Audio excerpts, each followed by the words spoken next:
भारत क्रिकेटवेड्यांचा देश आहे, यात कसलीच शंका नाही. आपल्या लाडक्या खेळाडूंना एकदा पाहण्यासाठी सर्वस्व पणाला लावणारे महाभाग सुद्धा आपल्या देशातले. ते आज ज्याला देव मानले अशा सचिन तेंडुलकरची क्रेज तर काय विचारू नका. सचिनचे फॅन्स हा एक वेगळा अभ्यास करण्यासारखा विषय आहे. सचिन खेळत असताना अख्ख्या भारतातले रस्ते लॉकडाऊन व्हायचे.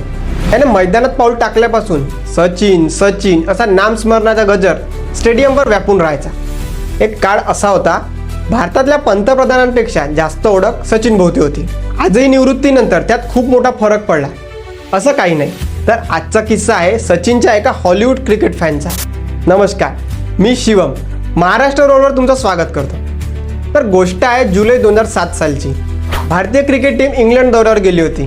3 सामन्याच्या कसोटी सिरीजचं नाव होतं UTD ट्रॉफी. भारताचा कॅप्टन होता राहुल द्रविड आणि इंग्लंड मायकल वॉनच्या नेतृत्वाखाली खेळत होता. पहिली कसोटी क्रिकेट पंढरी लॉर्ड्सवर खेळवली गेली. अत्यंत अटीतटीचा झालेला तो सामना पण रंगला.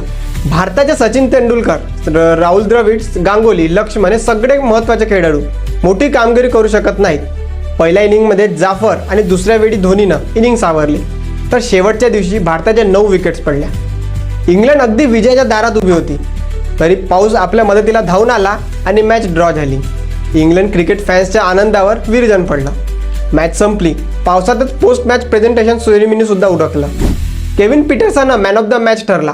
मॅच नंतर खेळाडूंच्या ऑटोग्राफसाठी गर्दी सुरू झाली. विशेष म्हणजे ही गर्दी पीटरसन किंवा एखाद्या इंग्लिश खेळाडूसाठी नव्हतीच. ही गर्दी होती सचिनच्या ऑटोग्राफसाठी. लॉर्ड्सच्या ऐतिहासिक पवेलियनमध्ये ब्रिटिश फॅन्स शांतपणे ओळीत उभे होते. प्रत्येकाला सचिनचा ऑटोग्राफ घेण्यासाठी पाठवलं जात होतं. अनेक जण ऑटोग्राफ घेऊन गेले. दुसऱ्या दिवशी एका मुलाखतीत हॅरी पॉटर या जगप्रसिद्ध सिरीजचा मेन लीड हिरो डॅनियल रॅडक्लिफनं सांगितलं, सचिनची सही घेणाऱ्याच्या ओळीत मी सुद्धा होतो, पण त्यानं काय मला ओळखलंच नाही. हॅरी पॉटर तेव्हा लई भारात होता.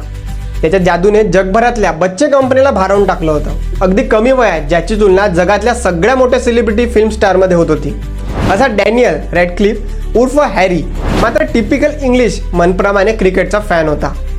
आपल्या खास 18व्या वाढदिवसानिमित्ताने तो मित्रांसोबत भारत इंग्लंड मॅच बघायला आला होता आणि त्याला बर्थडे गिफ्ट म्हणून आपल्या सर्वात फेवरेट सचिन तेंडुलकरची सही हवी होती. मॅच संपल्यानंतर सर्वसामान्य पब्लिकप्रमाणे तोही लाईनीत उभा राहिला. पण सचिनला पाहिल्यावर तेवढा भारावून गेला की आज आपला बर्थडे आहे हे सांगायचं सुद्धा त्याला ध्यानात राहिलं नाही. सचिन एकाग्रपणे खाली मान घालून ऑटोग्राफ देत होता. डॅनियल रॅडक्लिफ पण ऑटोग्राफ घेऊन गेलेला हे त्याच्या लक्षात सुद्धा आलं नाही. सचिनच्या मुलांना मात्र याचं वाईट वाटलं. ते हॅरी पॉटरचे भक्त होते.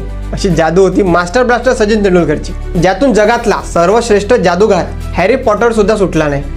तुम्हाला किस्सा कसा वाटला ते आम्हाला कमेंटमध्ये नक्की सांगा. आणि असेच क्रिकेटच्या स्टोरीज जाणून घ्यायचे असतील तर आमच्या महाराष्ट्र रोड या चॅनलला सबस्क्राईब करायला विसरू नका.